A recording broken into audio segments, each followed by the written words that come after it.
Hey guys, আমি স্বর্ণাম and welcome to the new episode of my channel. তো এখন আমি কথা বলবো হচ্ছে world championship of legends 2024 12 number match এটা হয়েছিল হচ্ছে ওয়েস্ট ইন্ডিজ চ্যাম্পিয়ন্স এবং ইংল্যান্ড চ্যাম্পিয়ন্সের মধ্যে। তো প্রথমে ইংল্যান্ড চ্যাম্পিয়ন্স ব্যাটিংয়ে নামে, তারা 20 ওভার টোটালি খেলেছিল, 209 রান করেন 5 উইকেটে। ইংল্যান্ডের পিটারসন করেন হচ্ছে 19 বলে 42 রানের একটা চরম ইনিংস। একটু সময় থাকলেই সে হাফ সেঞ্চুরিটা মেরে দিত। 3টা বাউন্ডারি এবং 4টা ওভার বাউন্ডারি মারে সে। রবি পেপারও দারুণ রান করে, 30 বলে 53 রান। মাস্টার সেদিন 0 রান করে এবং সব থেকে বড় রানে ইনিংসটা তৈরি করে, যেটার জন্য এত রান হয়েছিল, সেটা হচ্ছে বেল। সে 64 বলে 97 রান করেন।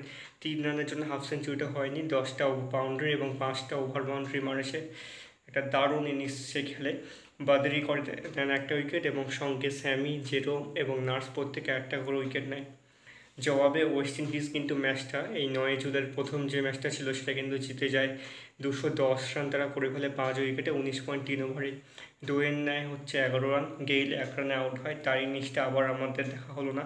ওয়ালটন সব থেকে বেশি রান করে, তার ইনিংসের জন্য এই ম্যাচটা ওয়েস্ট ইন্ডিজ জিতেছিল। 42 বলে 85 রান করেছে। এডওয়ার্ডস 14 রান, জেসন 32 রান এবং নার্স 47 রান করেন। সমিত নেয় হচ্ছে 2 উইকেট এবং রায়ান, রেবি, উসমান প্রত্যেকে একটা উইকেট নেয় এবং ওয়েস্ট ইন্ডিজ 5 উইকেটে ম্যাচটা জিতে যায়। ওয়েস্ট ইন্ডিজ তো ম্যাচটা জিতে খুব সুন্দর করে প্রায় সেমিফাইনালে ওঠার মতো ব্যবস্থা করে দিল, কিন্তু পরবর্তী টিমগুলো কি উঠবে সেটাই এখন দেখার। তো এই ছিল আজকের ভিডিও আমার।